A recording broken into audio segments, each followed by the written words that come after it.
it. I'm on Jim Will Fix It. I have to say, I've watched this show every Saturday night for absolutely years, and what a great show it is, making more dreams come true than the National Lottery. Ladies and gentlemen, it gives me great pleasure to introduce the dream maker himself, Sir Jimmy Savile.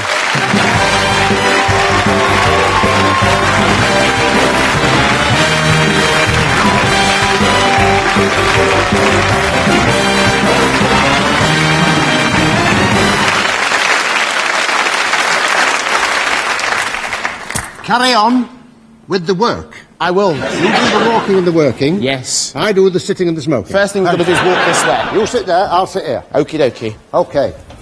Carry on. Well, tonight, Jimmy, we're going to review... This is the life. I'm so excited. We're going to review some of the highlights of 20 years of Jim Will Fix It. Yes, I'm here. Do you have any favourite fixes? As it happens, when I look at the 1,500 fix-its we've done, and I look back at them, they're all like jewels, because to the people they are jewels, you see, and they're all different colours and different sizes. So all I see is a carpet of jewels, so I don't really have a favourite jewel as such. You are known as the greatest, correct?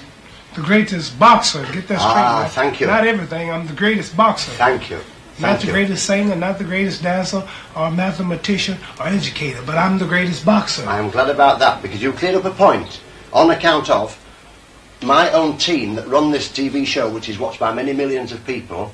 Last year, in spite of your nomenclature calling you the greatest, had the temerity to present me with my own award, which is here like this, and this award is called the Great Chatsby. Now, if you considered yourself the greatest as a boxer only, then I can keep this medal. If you consider yourself the greatest as a chat merchant, I will have to hand this medal back to the pawn shop. What's a chat merchant?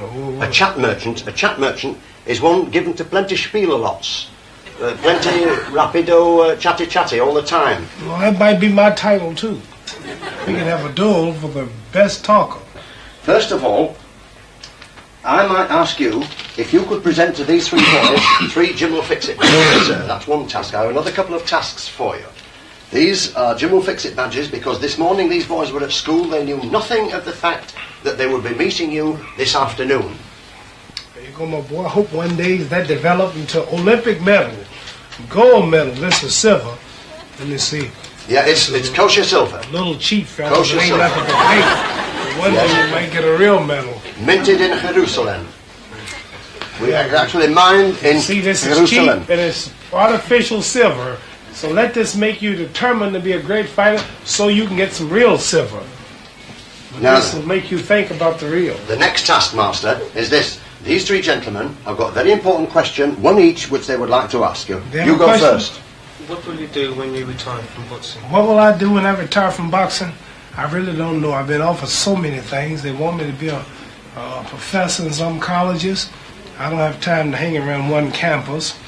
They want me to do a lot in ghettos and problems.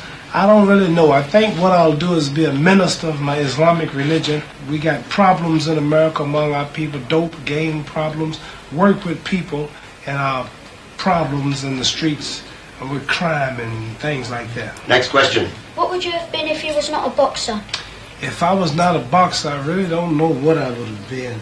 Because I started boxing at 12 years old, and that's all I wanted to do was be a boxer after I started.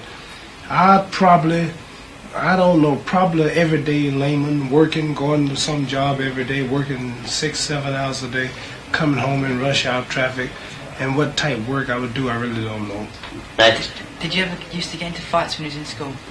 Yes, I used to get into fights in school all the time, and that wasn't good because there was bullies running around my school, and they used to always say, "I want you to bring me your lunch tomorrow." Have you ever heard of fellas doing that? They do that to you. And if you don't bring me your lunch, and I've brought a fella my lunch every day, and one time I got tired, and one day I didn't bring him no lunch. I started fighting. Right, another task I have now. First of all, I'd like to hand out 4 books.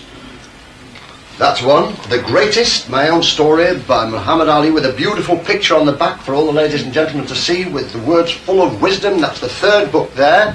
And the 4th book, just so that when we have our eventual duel, is My Own Life Story, sir, which you can have unfair advantage of me. That is a gift. That is my good self, sir. I never heard of you. That doesn't matter. I've never heard of you. before he gone a few weeks ago. It seems like years. You wrote a book. No. Who did you ever whip?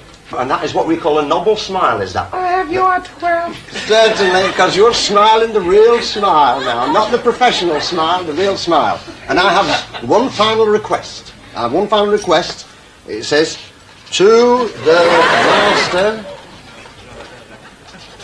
then I'll leave. That is for you, sir. And I have one you're laughing again. One request, if I might finish up with, because first of all, in all seriousness, you can imagine, ladies and gentlemen, what a fantastic thrill it is for these three guys who this morning didn't even know they were going to meet the master, who's now deeply engrossed in my book, nor did I, as it was a great thrill for all of us. Sir, I would like you to strike me on the chin. Then who will be your beneficiary? Well, Dr. Bottle, possibly.